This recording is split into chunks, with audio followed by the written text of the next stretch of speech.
Let's get into it now. A spoiler-free movie review of Mickey 17. This movie has nothing to do with Disney. Not that Mickey, different Mickey, a much more disturbing Mickey in a way. It is the new film from Bong Joon-ho, his first movie since Parasite. Much anticipated in this room because, man, I've been waiting for this movie to come out for so long. It's been delayed. It took forever just to get made, but it is here. You have Robert Pattinson, who plays an expendable. He is a guy who is down on his luck, has a really bad financial investment with a dude who really screws him over. So his way to get out of it, it takes place in the year 2054, I believe. He can go to this planet and become an expendable. Doesn't really know what he's signing up for, but essentially they're going to make him do a bunch of harmful experiments, and he dies time and time again. His entire conscience and memories are uploaded on this hard drive so that every time he dies, a version of himself actually comes back with those memories intact. So it's not just them reprinting an entirely new human that looks like him. It pretty much resembles him in every way. Each version is a little bit different, has a slightly different personality, but at the core of it, it is still Mickey, who is kind of dumb but very lovable. And I think Robert Pattinson doesn't get enough credit for how good of a character actor he is, especially when it comes to accents. Mickey 17 sounds unlike any other character he has ever done before. So whether it's The Lighthouse, whether it's Good Time, even going back to Twilight or Devil All the Time, 2000, another good Robert Pattinson movie, he just kind of surprises you in these different looks that he can give you. Even doing Bruce Wayne in The Batman. And there's still some people who can't see Robert Pattinson as not the vampire guy. That was so long ago. That's so 2008, everybody.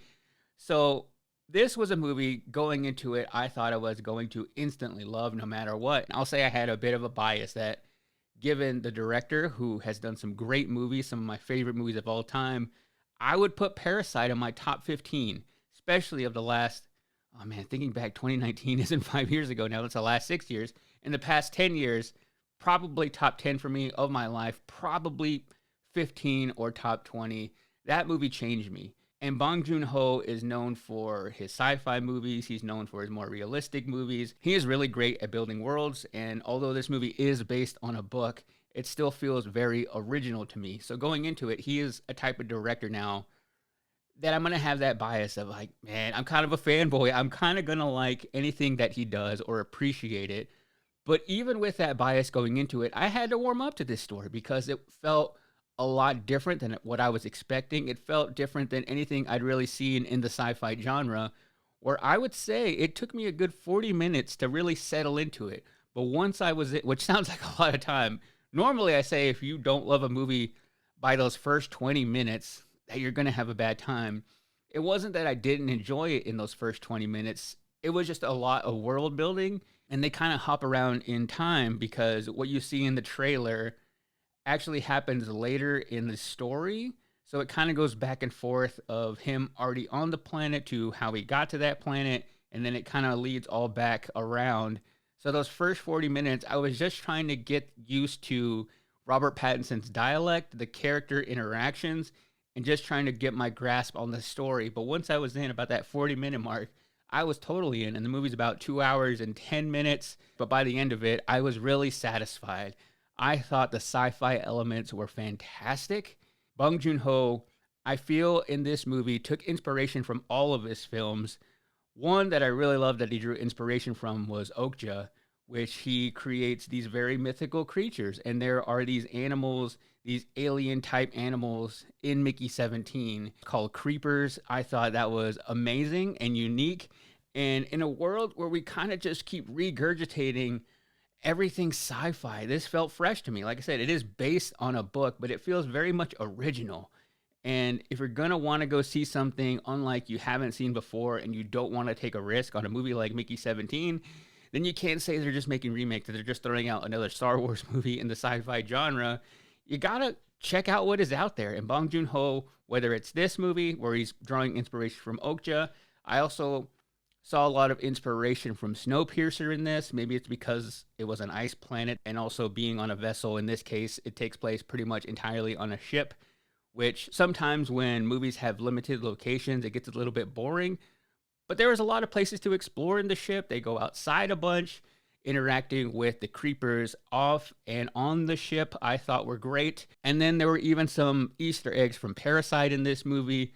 a little bit of his movie The Host. So it was kind of him borrowing and being inspired by himself. And I almost feel like he made Parasite, which got a lot of critical acclaim, won the Oscar, and now he is wanting to make movies that he's always wanted to make and being able to be a big nerd, which is awesome. I love it when nerds are filmmakers and are able to create these worlds, and they have a lot of freedom now and what they are able to do when you are a level of director that Bong Joon-ho is, but also just knows how to make a great story, knows how to make characters you root for, which by the end of this movie, you feel for Mickey 17 and all the crazy things that he encounters. And even though it's so futuristic and dystopian, there is some heart there. And there's a lot of comedy in it too, which I feel could turn some people off. Mark Ruffalo's character is a very eccentric one. And some of that stuff I could see people thinking like, oh, this is kind of dumb. What is Mark Ruffalo doing? But I think his character, much like a lot of Bong Joon-ho's characters, are used to get a message across, which every movie of his has that overall arching social and moral dilemma, because this one does make a big statement on how people can take over a planet, or it could be a country, and kicking out the people who are already there. It also makes a statement in a more sci-fi way of human cloning and the morals of that. Like, I started thinking about it. Would I sign up for this? The hard part would be dying. And throughout the entire movie, they keep asking Mickey, like, what does it feel like to die? That's what everybody wants to know. And he struggles with answering that question. Obviously, it hurts. He gets more and more used to it as he gets through all the numbers, which that is why it's called Mickey 17. They number him each time after he dies. So he's Mickey 1, 2, 3, 4, 5. And then whenever he hits 17, that is when something goes wrong. And there are duplicates. And you see this all in the trailer, so it's not a spoiler. But it's that moral dilemma of what happens when you have two of these people now. I don't know that I could be an expendable because, oh man, some of the things that he has put through and the pain he must still feel, because even though you come back with your memories intact and it's still you and you no longer fear dying as much because you know you're going to come back, you still have to feel it. And sometimes we don't know how bad dying hurts because we can't really report back from those people. He can report back and he knows the worst ways to die. But I think I would be open to them taking all my memories and putting them on a hard drive. Also, in a way, it made that idea seem a little bit more plausible, like it could happen. And I don't know, with AI becoming so advanced, I feel like the first step would be like us putting some kind of chip in our brain where we can see things and have a computer in our brain. I think a level after that would be human printing. I mean, we have 3D printing, which whenever that first started, we were like, what is 3D printing? This sounds so weird and futuristic. But now kids in like high school are working with 3D printers and building things, and that's become a little bit more normal. 20 years, we start human printing. Right now, we're all like, oh, AI is going to replace everybody. It's going to take all our jobs. Once AI becomes a little bit more like, oh, that's the norm. So I don't know, man, but that's the other message of this movie and moral dilemma. Where this movie ranks on my favorite Bong Joon-ho films, because I think my Robert Pattinson list is probably different, and that's a whole other episode I could get into. But I would say Mickey 17 is in my top 5 now. At number 5, I would put The Host. At number 4, I would put Mickey 17. At number 3, I would put Okja. At number 2, I would put Snowpiercer with Chris Evans, which is fantastic. And at number 1, I would put Parasite. If you aren't familiar with his work and go see Mickey 17 or are planning to see it down the line and just want to get ahead of it, I would say start in that reverse order. I would say start with Parasite because I feel that it is the one, even though it's in subtitles, which I love what he said whenever he won the Oscar for that movie, saying that 1-inch barrier that people can't get over. Like, get over it. You'll be exposed to a whole new world of films if you can just get over that 1-inch barrier and watch movies that aren't in your language. So aside from that, I think it's the most widely receptive of all of his movies and the one you can dive into and enjoy, because the story in that movie is really powerful. It is so well done, shot beautifully. There's nothing bad I would say about Parasite. It is a rare 5 out of 5 movie, in my opinion. Snowpiercer has a little bit more action, also so has that moral dilemma of like social statuses.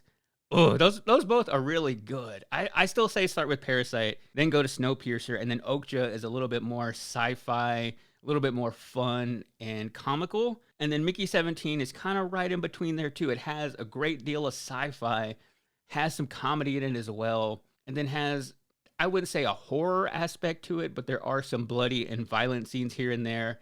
And then The Host, I believe, is just an all out great horror movie. So those are my top 5 of his movies. The sad part about this, even though the movie was number one at the box office, making $19 million, it had a $118 million budget. And that was the sad part is we went to the movie on a Saturday, and I hadn't seen the theater this empty in a while. We got in line for snacks, and there was nobody there. We got into a theater, which normally when we go see a movie on opening weekend, it's pretty full. There were so many empty seats. I think I counted, there's probably 4 other people on our row, maybe another 4 people on the row ahead of us, and that was it. This felt like a really slow time at the box office, so it's going to have a really hard time making that money back. It must feel kind of weird to have the number one movie in the country, but only have made $19 million. Like before, at a time where it was like when you're number one, you're making $100 million or even like $50 million. To make $19 million, it's like, oh man, we're number one, but are we going to make any money off of this? But I'm still rooting for it. I think Robert Pattinson gives a really great performance, maybe not his best performance of all time, but it's an entirely different look. So he's taking some risks there. I love it when an actor takes risks and do things that require them to act. Steven Yeun was also great in this. For Mickey 17, I give it 4 out of 5 expendables.